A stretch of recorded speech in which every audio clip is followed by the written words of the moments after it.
Donc, le thème de ce soir, c'est qu'est-ce qu'une guidance d'âme? Guidance d'âme, en fait, c'est l'âme qui va vous guider. C'est pas moi qui guide votre âme ou c'est pas moi qui. C'est la guidance de votre âme.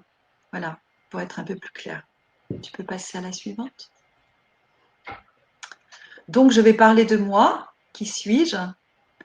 Mais lorsque je parle de moi, je parle aussi un peu de vous, car des choses vont certainement résonner en vous, parce que nous sommes à la fois uniques, particuliers, singuliers et différents les uns des autres, mais aussi nous nous ressemblons, nous sommes identiques et de même nature. Suivante. Ok. Donc nos divergences, nous avons des couleurs de peau différentes, des couleurs d'yeux différents, des cheveux différents. Nous sommes différents dans notre forme, nous sommes petits, grands, minces, gros. Nous sommes différents dans notre intelligence, dans nos idées, dans nos croyances. Donc il y a une variété innombrable de caractéristiques chez les êtres humains. Mais nous avons tous un point de convergence qui est que nous aspirons tous à l'amour, à la paix, à l'abondance et à l'harmonie. Et ainsi, ensemble, nous formons notre belle humanité, l'unité, le tout, le un. Et ainsi, notre prochain devient notre proche un. Ok, c'est très, très, très beau. J'aime beaucoup la manière dont tu présentes les choses. C'est magnifique. Je passe à la Suivant. suivante. Oui. Donc, nous sommes faits de la même essence, de la même substance, de même nature. Nous sommes à la fois faits de matière et de lumière. Suivante. Alors, qu'est-ce que l'âme? Pour définir l'âme, j'ai choisi deux personnes que j'aime beaucoup.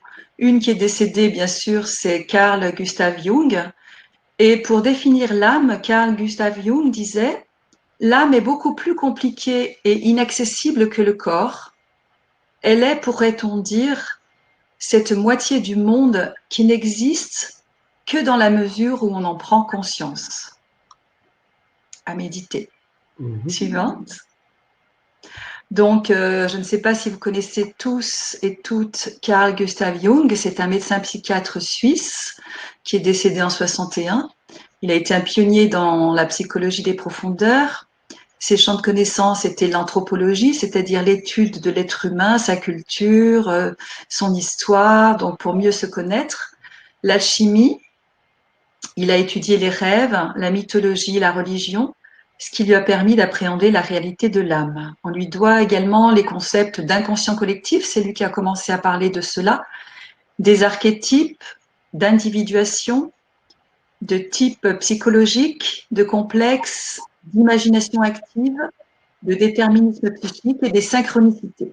Mais voilà, comme c'est pas sur Carl Gustav Jung ce soir, je vous renvoie à vos recherches si ça vous intéresse. Okay. Suivante. Alors la deuxième personne que j'aime beaucoup et qui, lui, est vivant, contemporain, c'est Grigory Grabovoï, qui est donc né en 63 en Russie, qui est un scientifique de génie, un clairvoyant, un guérisseur et un maître. Et grâce à sa théorie, il démontre et enseigne comment, par la conscience de l'âme, on peut créer toute matière parfaite, changer instantanément le cours de tout événement négatif, guérir toutes les maladies, régénérer tous les organes du corps humain et créer de nouvelles machines à énergie libre. Donc, je vous invite aussi à le découvrir par vous-même si cela vous parle. Okay. Suivante. Donc, selon Grigory Grabovoï, l'âme est la substance créée par Dieu ou créateur, et cette âme est éternelle et immuable. C'est la structure mère à l'origine de toutes les autres.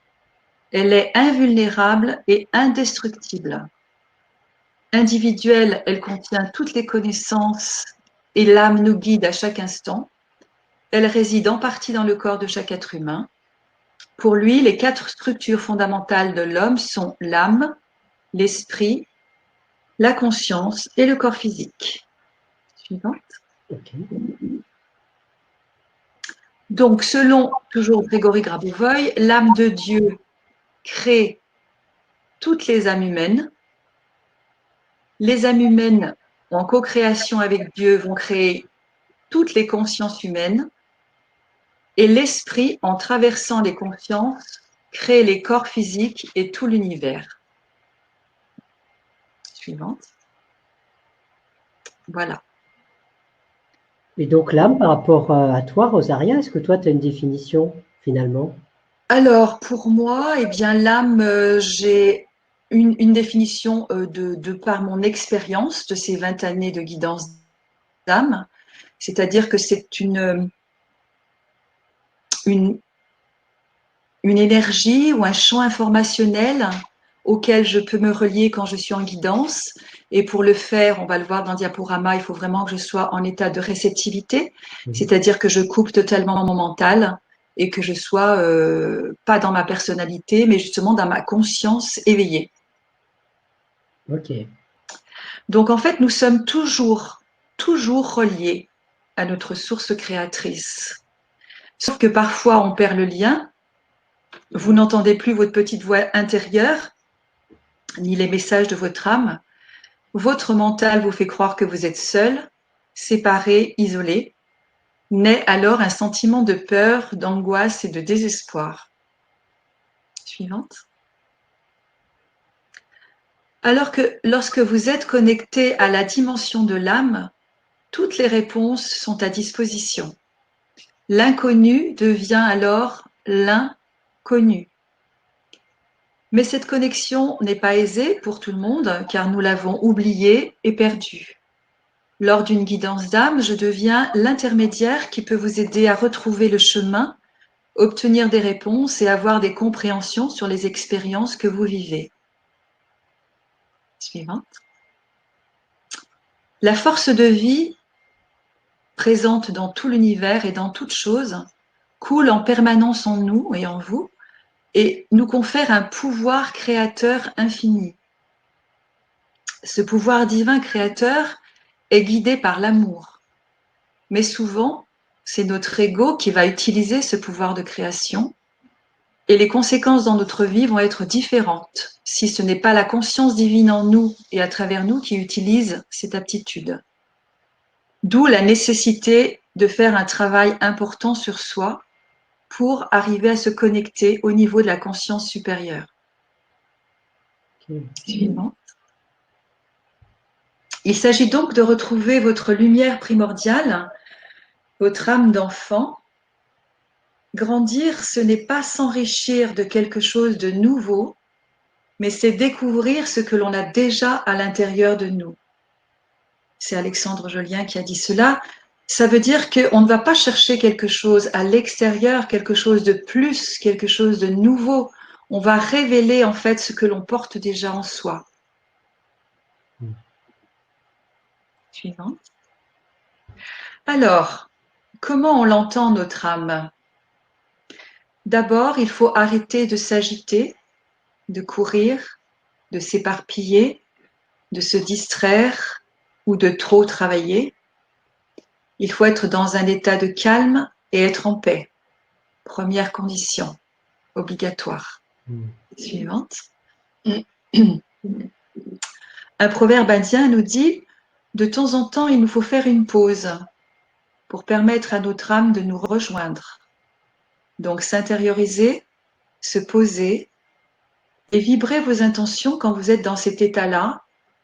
Vous posez la question de qu'est-ce que je veux, quelle est mon aspiration profonde. Et là, vous pourrez entendre votre âme vous parler. Suivante.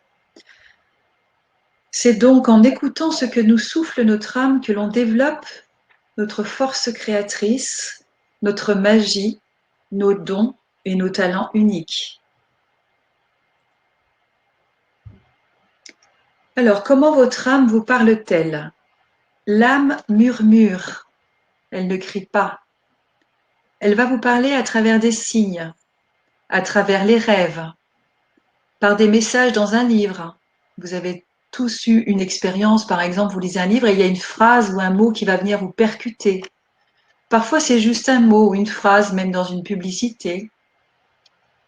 L'âme parle également par le ressenti du corps, c'est-à-dire que lorsque vous avez de la joie, ou lorsque vous avez le corps qui pétille, ou vous avez des fermetures au niveau du corps ou des ouvertures, eh bien c'est un langage de l'âme.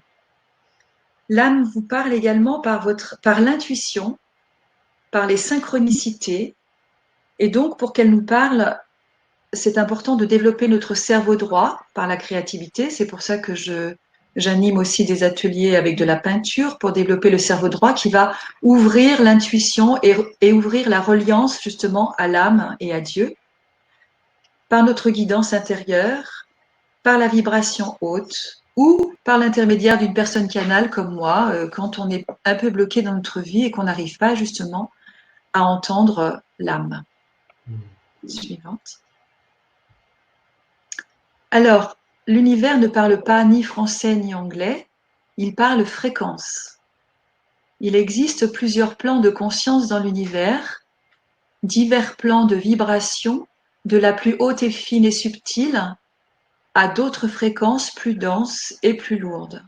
Et c'est vrai que nous, sur Terre, nous sommes dans des fréquences plutôt basses et nous nous sommes coupés de toutes ces dimensions que l'on croit invisibles, mais qui vibrent dans une fréquence plus haute. Et il faut donc retrouver le lien. Il est essentiel d'élever votre niveau vibratoire et de le maintenir haut. Quand vous vibrez à une haute fréquence, vous commencez réellement à vous aligner à la fréquence de votre soi supérieur ou âme. À ce moment-là, votre but de vie vous apparaît plus clairement et vous devenez créateur de votre vie au lieu de subir votre vie. Suivante.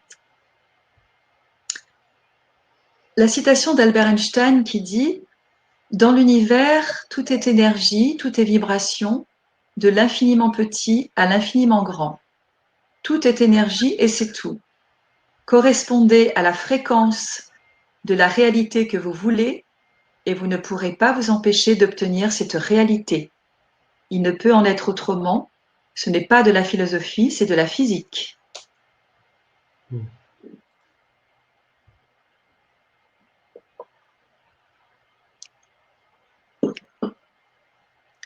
Quand le taux vibratoire est élevé et que vous êtes dans le cœur, votre mental est éclairé. Vous fonctionnez à partir d'un centre cœur où l'ego n'intervient pas. Vous lisez en direct les informations qui arrivent, l'énergie des personnes et des situations. La télépathie et la communication psychique deviennent naturelles. Vous savez instantanément comment vous positionner face aux personnes et aux événements de la vie. Vous pouvez vous appuyer en toute sécurité sur cette force intérieure qui génère lumière et confiance en vous et autour de vous. Et autour de vous, c'est ça.